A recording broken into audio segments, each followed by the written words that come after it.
Europe 1, 7h11. Thomas Soto.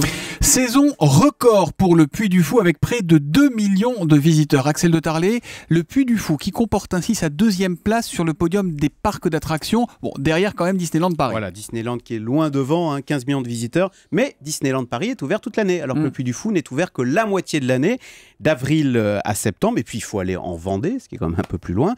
Et bien malgré tout, il vient de clôturer une année record. Alors 1 912 000 visiteurs précisément, en hausse de 10%. À noter que c'est le seul parc en France qui progresse. Il est loin devant maintenant. Enfin, il est sensiblement devant le parc Astérix, 1 600 000 visiteurs, et le Futuroscope, 1 500 000. Mais comment ça s'explique ce succès? Quelle est la recette du Puy du Fou qui cartonne depuis des années? Voilà, alors, bon, outre la qualité des spectacles, ça c'est chacun ses goûts, le Puy du Fou a surtout ouvert en 2007 des hôtels. Il y a 4 hôtels qui sont pleins. Et ça change tout parce que le Puy du Fou est devenu depuis une destination de séjour. Autrefois, on y allait pour l'après-midi ou la journée maximum. Maintenant, on y va en famille pour 2 ou 3 jours. Il y a même maintenant 15% d'étrangers parmi les visiteurs. Alors, quand on y va 2 ou 3 jours, ça implique de la restauration. Il y a 25 restaurants dans le parc. Les hôtels sont pleins. D'ailleurs, un 5e hôtel va ouvrir. D'ailleurs, ce ne sont pas tout à fait des hôtels. Ce sont des gîtes qui s'inscrivent dans l'ambiance des différents thèmes. Alors, ça va des Vikings à Louis XIV, en passant par les Romains ou les chevaliers du Moyen-Âge. Tout ça est remarquablement bien fait, il faut le reconnaître. Quand on pense au Puy du Fou, on pense tout de suite à Philippe de Villiers qui est à l'origine de ce projet.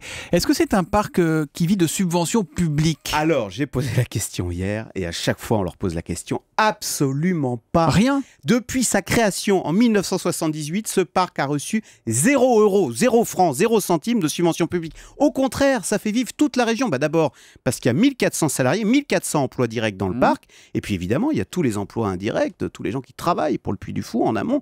Donc pour vivre, le Puy du Fou doit être rentable. C'est ce qui se passe. Le Puy du Fou, c'est près de 5 millions d'euros de bénéfices l'an dernier.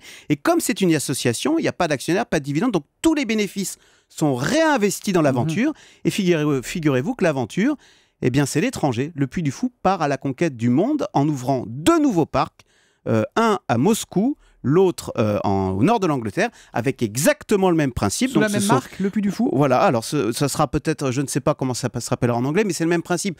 Ça sera des fictions qui s'appuient sur l'histoire de ces 2 pays. Voilà, donc c'est une magnifique aventure historique et économique. Et un joli succès français économique avec le Puy du Fou. Le Zoom Éco, Axel de Tarlé, tous les matins à 7h10 sur Europe 1.